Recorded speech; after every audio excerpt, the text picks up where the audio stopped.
Nikola Tesla descended from a well-established frontier Zadragaho's original family name had been Draganic. By the mid-1700s the clan had migrated to Croatia, and the Tesla name arose. It was a trade name like smith or carpenter, which described a woodworking axe that had a broad cutting blade at right angles to the handle. Supposedly, the Teslas gained the name because their teeth resembled this instrument. The inventor's grandfather, also named Nikola Tesla, was born about 1789 and became a sergeant in Napoleon's Illyrian army during the years 1809–13. Like other Serbs living in Croatia, Nikola Tesla, the elder, was honored by fighting for an emperor who sought to unify the Balkan states and overthrow the oppressive regime of the Austro-Hungarians. He came from a region known as the military frontier, which stretched from the Adriatic Sea to the plains of the Danube, including the province of Lika, where the inventor was born.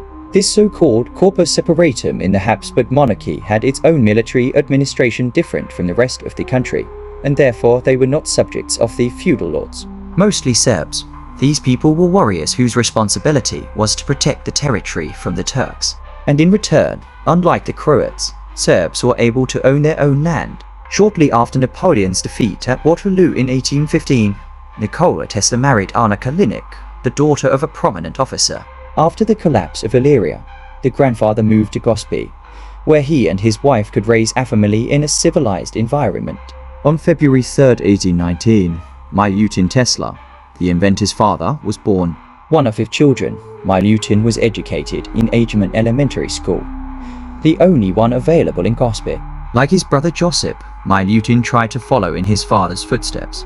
In his late teens, he enrolled in an Austro-Hungarian military academy, but rebelled against the trivialities of regimented life. He was hypersensitive and dropped out after an officer criticized him for not keeping his brass buttons polished, whereas Josip became an officer and later a professor of mathematics, first in Gospić and then at a military academy in Austria. Milutin became politically active, wrote poetry, and entered the priesthood. Influenced by the philosopher Vuk Karadžić, Milutin promulgated the Yugoslav idea in editorials published in the local newspapers under the nom de plume Srbin Pravicic, man of justice. Tesla wrote that his father's style of writing was much admired, pen-ending sentences, full of wit and satire.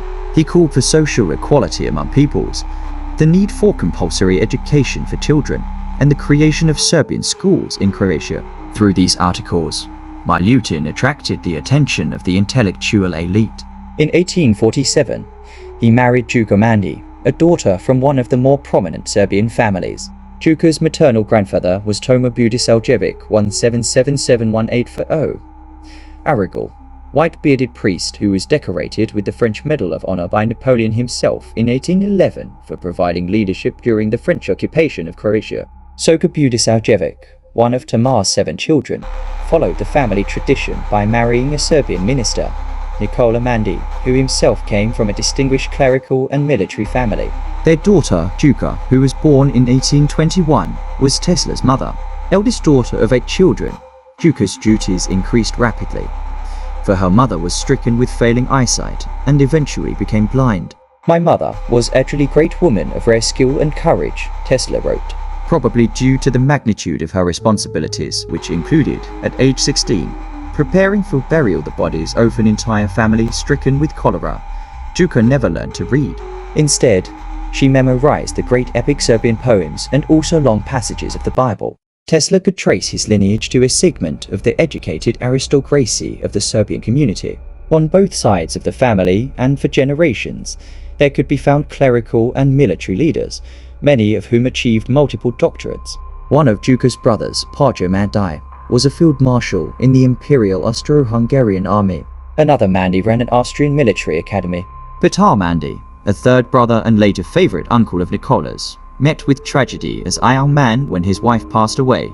In 1850, Petar entered the Gomeđe monastery, where he rose in the clerical hierarchy to become the regional bishop of Bosnia. In 1848, through the help of the Mandi name, Milutin Tesla obtained a parish at Senj, a northern coastal fortress located just 75 miles from the Italian port of Trieste. From the stone church, situated high on austere cliffs, Milutin and his new bride could overlook the blue-green Adriatic Sea and the mountainous islands of KRK, Sirius, and Rab. For 8 years, the Teslas lived in Senj, where they sired their first 3 children.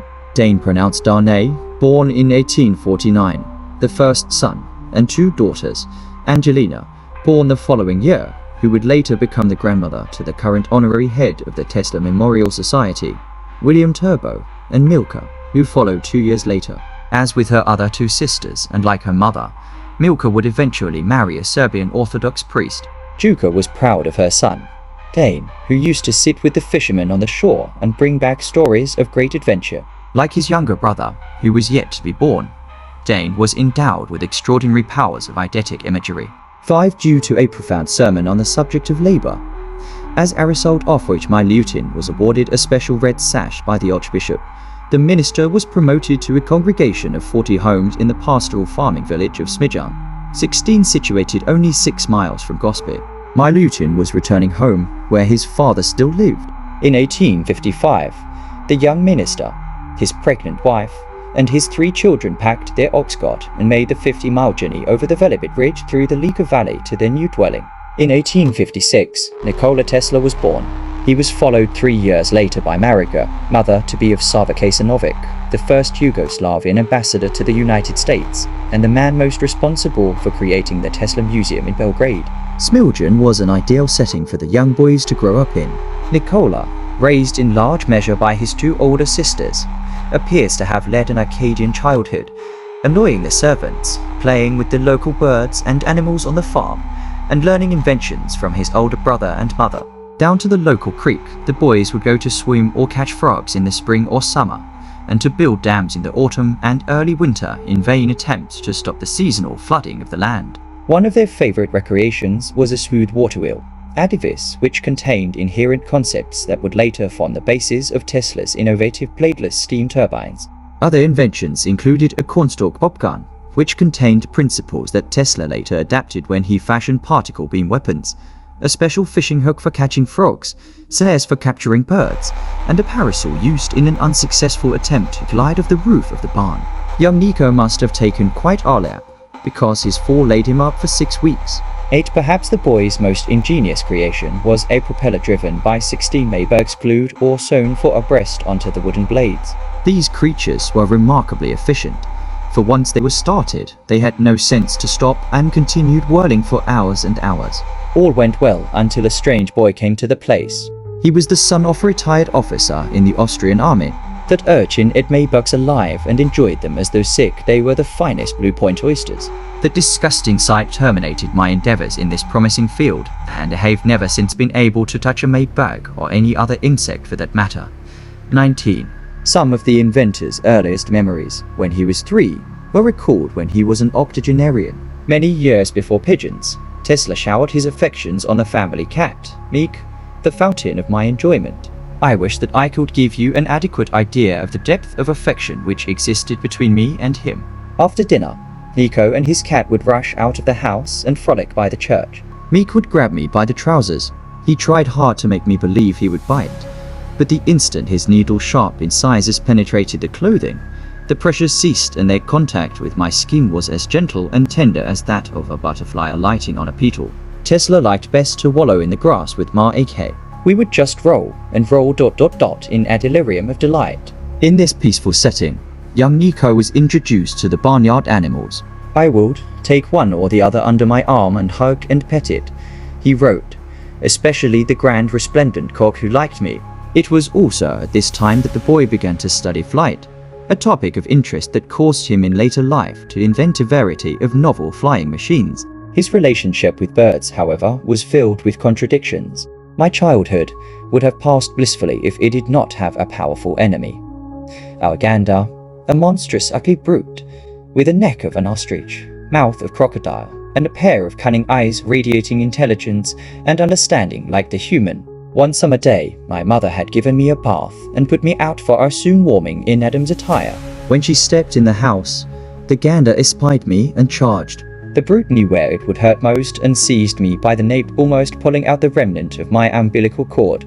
My mother, who came in time to prevent further injury, said to me, "You must know that you cannot make peace with a gander or a cock whom you have taunted." They will fight you as long as they live. 21. Tesla had run-ins with other animals as well, such as Alico Wolf, who fortunately turned and ran from him, the family cow, which Tesla rode and one time fell off of, and the giant ravens, whom he claimed to have snared with his bare hands by hiding under the bushes and leaping out at them. As a catward, Tesla also liked to tell the story of his two homely aunts, who often visited his home. 1. An Aunt Viva had two protruding teeth like the tusks of an elephant. She loved me passionately and buried them deep in my cheek in kissing me. I cried out from pain, but she thought it was from pleasure and dug them in still deeper. Nevertheless, Tesla recalled, I preferred her to the other, as she used to glue her lips to mine and suck until by frantic efforts I managed to free myself, gasping for breath. One day when they came over and Tesla was still small enough to be held in the arms of his mother, they asked me who was the prettier of the two. After examining their faces intently, I answered thoughtfully, point ing to one of them. This here is not as ugly as the other. 22. Tesla inherited his sense of humor from his father, who, for instance, once cautioned a cross-eyed employee who was chopping wood near the minister and his son, for God's sake ... do not strike at what you are looking at, but what you expect to hit. Father Tesla was known to talk to himself and even carry on conversations with different tones in his voice, a trait also noted in the inventor, especially in his later years. My Luton also trained his sons in exercises in developing memory and their intuitive faculties. Able to recite at length works in several languages, he often remarked playfully that if some of the classics were lost, he could restore them. My father spoke fluently a great many languages and also ranked high as a mathematician. This is the end of part 2. Please come back for part 3 of Life and Childhood of Nikola Tesla.